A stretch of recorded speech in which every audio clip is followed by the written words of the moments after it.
તો જામનગરના ધ્રોલમાં બ્રિજની અધૂરી કામગીરીથી લોકોમાં રોષ જોવા મળી રહ્યો છે। મોરાર સાહેબના ખંભાળિયા ગામ પાસે પુલનું કામ અધૂરું છે। 1.5 વર્ષથી નવા બ્રિજની કામગીરી પૂર્ણ ન થતા રોષ જોવા મળી રહ્યો છે। 7 ગામના જોડતા બ્રિજની કામગીરી બંધ હાલતમાં છે। ગ્રામજનો 15 કિલોમીટર ફરીને જવા મજબૂર છે। નદીમાં તાત્કાલિક રોડ બનાવી આપવા માટે માંગ ઉઠી રહી છે। કૃષિ મંત્રી રાઘવજી પટેલે બ્રિજનું ખાતમુહૂર્ત કર્યું હતું। 2 વર્ષથી તેનું કામ ચાલી રહ્યું છે, પરંતુ હજુ સુધી એક કામ પૂર્ણ નથી થયું, જેને લઈને 7 એવા ગામ છે જે ગ્રામજનોને હાલાકી ભોગવવાનો વારો આવ્યો છે।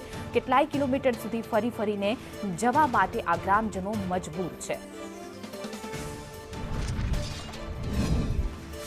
પુલનું કામ 1.5 વર્ષ પહેલા આપણા કૃષિ મંત્રી રાઘવજીભાઈ પટેલના હાથે ખાતમુહૂર્ત થયું હતું। તે બાદ પુલમાં બહુ જાજો પ્રોગ્રેસ થયો નથી। 15 થી 20% કામ થયું છે। પુલના હિસાબે બધા ખેડૂતને ચોમાસે બહુ હેરાન થવું પડે એમ છે।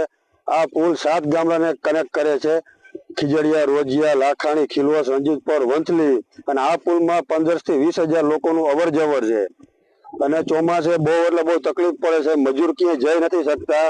અને અમારા ગામની જ વાત કરું તો 2000 થી 2500 વીઘા જમીન નદીના ઓલા કાંઠે છે, તો ખેડૂત ભાઈઓને બહુ એટલે બહુ હેરાન થવું પડે છે। મારી વાડી 30 વીઘા છે નદીના સામે કાંઠે। દરરોજ 2 ટાઈમ જવાનું, દિવસમાં 3 ટાઈમ જવાનું। અમારા ઢોર અહીંયા રહીએ છે, માણસો આદિવાસી બધા રહીએ છે। અમે તો અહીંયા ખાલી ખાવા જ આવી છે। 1.5 વર્ષથી કામનું ચાલુ થયું છે, તો હજી કાંઈ કામ થયું નથી પૂરું। અને અમને એવી તકલીફ પડે ની તમે વાત જ સોમાય તો અમે ભગવાન ફાડી જાય છે।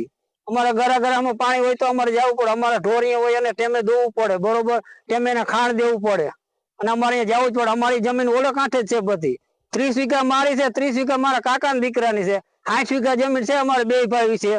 બીજી અમારા ગામથી ઓલી પર ક્યાંય જમીન છે ને, નદીની ઓલા કાંઠે જ અમારી જમીન છે બધી। અને ટોટલિંગ 360 દિવસ અમારે જવાનું, તકલીફ ભોગવવાની છે લ્યો।